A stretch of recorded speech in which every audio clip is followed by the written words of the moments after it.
हो गया? आवाज सही है? तो चलिए बात करते हैं अपने नेशनल इनकम में, जो हमने स्टार्ट किया था अपना चैप्टर नंबर 3, उसके नेक्स्ट एंड इंपॉर्टेंट टॉपिक पे, जो है नॉमिनल एंड रियल जीडीपी। देखो अब जीडीपी की बात स्टार्ट हो चुकी है, ग्रॉस डोमेस्टिक प्रोडक्ट। आप हमेशा हर कंट्री के बारे में सुनते रहते हो ना कि किसी की जीडीपी इंक्रीज होगी, किसी की डिक्रीज होगी, इंडिया की यहाँ, इंडिया की वहाँ है, कितनी वैल्यू है, ये सब पढ़ते हो ना। तो ये इकोनॉमिक्स ही तो है, ये मैक्रो इकोनॉमिक्स में आपको सब पता चल जाएगा। तो बात करते हैं हमारे नॉमिनल एंड रियल जीडीपी की, ठीक है। अब नॉमिनल एंड रियल में सबसे पहले नॉमिनल जीडीपी। देखो नॉमिनल जीडीपी क्या है? जीडीपी एट करंट प्राइसेस, आज के प्राइसेस पे जो जीडीपी है उसे बोलते हैं नॉमिनल, ठीक है। तो कह रहा है the market value of goods and services, of goods and services, ठीक है, प्रोड्यूस। फाइनल गुड्स की बात कर रहा हूं ऑब्वियसली, फाइनल गुड्स। लो मैं यहां पे कर देता हूं final goods. The market value of final goods and services produced within the domestic territory of the country during an accounting year, उस साल में जिसमें हम बात कर रहे हैं, ठीक है। बट कैसे एस्टिमेट किया गया? As estimated using current year prices, यानी करंट प्राइसेस की बात कर रहे हैं कि यार आज के प्राइस पे जो गुड्स बनाए गए हैं, जो सर्विसेज प्रोड्यूस की गई हैं, उसकी बारे में बात की जा रही है। तो कैसे कैलकुलेट करते हैं? Nominal GDP is equal to Q into P. Q is quantity and P is the price during current year. यहां तक की बात करनी है आपको। मैं एक बार रियल समझाने के बाद इतनी इंपॉर्टेंट बात बताने वाला हूं, इस वीडियो को पूरा देखना, एंड तक देखना। ये वीडियो आपकी खाली 12th की जर्नी में नहीं, आपकी रियल लाइफ में भी हेल्प करेगी, क्योंकि आप एक कॉमर्स स्टूडेंट है, ठीक है। तो Q इंटू पी यहां तक समझ आ गया। आइए पहले समझ लेते हैं एक बार रियल जीडीपी, वापस आएंगे एक बार इस पे एक इंपॉर्टेंट कंसेप्ट के साथ। रियल जीडीपी क्या है? GDP at constant price.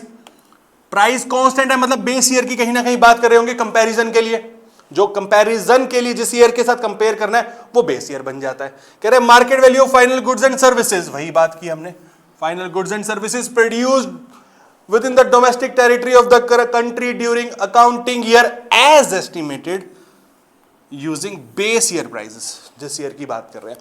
तो वही हो गया real GDP into Q into P, ठीक है। Q into P, P zero दे दिया मैंने नाम इसको यहां पे, क्योंकि बेस ईयर की बात कर रहे हैं। तो Q is quantity and P is price at base year, ठीक है। ये तो नॉर्मल बात थी। अब बात आती है as a commerce student, as a smart student, आपको इसमें क्या समझना है कि यार जीडीपी एक्चुअल में इंक्रीज हो रहा है, ठीक है। तो फाइनल आउटपुट कौन से जीडीपी में इंक्रीज होगा, कौन सा जीडीपी एक्चुअल जीडीपी है हमारे लिए, क्या हेल्प करने वाला है हमारी रियल लाइफ में, ये समझते हैं, ठीक है। तो क्या इकोनॉमी में बूस्टअप आ रहा है, तो वो कौन से जीडीपी की वजह से आ रहा है, ये सब चीजें बेटा समझना इस बात को। Nominal GDP Q into P, यानी ये जीडीपी इंक्रीज हो सकता है या तो क्वांटिटी में इंक्रीज हो या प्राइस में इंक्रीज हो, ठीक है। देखो क्वांटिटी में इंक्रीज हो रहा है तो इसका मतलब आउटपुट इंक्रीज हुआ है, बट प्राइस में इंक्रीज हुआ है तो जरूरी नहीं है ना आउटपुट इंक्रीज होने की वजह से जीडीपी में इंक्रीज हुआ। प्राइस बढ़ा दिए, आउटपुट उतना ही है, एक्चुअल प्रोडक्शन तो इंक्रीज नहीं किया ना, प्राइस इंक्रीज हो गए, इसका मतलब ये वो जीडीपी है जहां पे जरूरी नहीं कि आउटपुट इंक्रीज हो या ना, ठीक है। यहां तक समझ आई। अब बात करते हैं रियल जीडीपी। रियल जीडीपी में देखो प्राइस कांस्टेंट है, प्राइस चेंज नहीं हो रहा, बेस ईयर प्राइस है, ठीक है। तो यहां पे जो इंक्रीज इन जीडीपी है वो इंक्रीज इन आउटपुट की वजह से ही है, क्योंकि quantity of production of goods ये सब इंक्रीज हो रहे हैं, प्रोडक्शन मेरा इंक्रीज हुआ है। आई बात समझ में? सो अगर मैं बोलूं रियल जीडीपी अगर राइज हो रहा है, फ्लो ऑफ गुड्स भी इंक्रीज हुआ है, ठीक है। Flow of goods and services in the economy will automatically increase with the rise in real GDP, but same nominal में ऐसा नहीं है, वहां पे हो भी सकता है और नहीं भी। रीजन प्राइस की वजह से हुआ होगा इंक्रीज नॉमिनल जीडीपी, तो फ्लो नहीं इंक्रीज हुआ होगा। आई बात समझ में? हाँ जी सर समझ आ गई।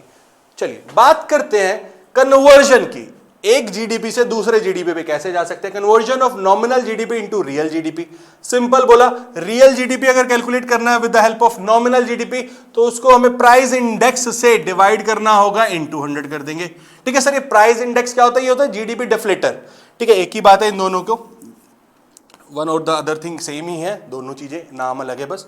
कह रहा है GDP at current price divided by GDP at constant price into 100, उससे हम निकाल लेंगे क्या अपना प्राइस इंडेक्स, ठीक है। तो प्राइस इंडेक्स ऐसे निकलता है, real GDP equal to nominal GDP by price index into 100। यहां तक कोई प्रॉब्लम नहीं सर। अगर सर हमें नॉमिनल जीडीपी निकालना हो with the help of real GDP तो क्या करेंगे? सिंपल, कुछ नहीं करना, nominal equal to nominal GDP equal to real GDP into price index divided by 100। ऐसे हो जाएगा, कोई इश्यू थोड़ी ना। सिंपल चीजें, सिंपल कंसेप्ट, आप लोगों ने इसको कॉम्प्लिकेट कर रखा है बस। आई बात समझ में? हो गया? तो ऐसे हम कन्वर्ट कर सकते हैं एक जीडीपी को दूसरे जीडीपी में, कांस्टेंट हो चाहे करंट हो, आपको आना चाहिए। आई बात समझ में? सो ये था आपका जीडीपी कंसेप्ट। ठीक है, थैंक यू।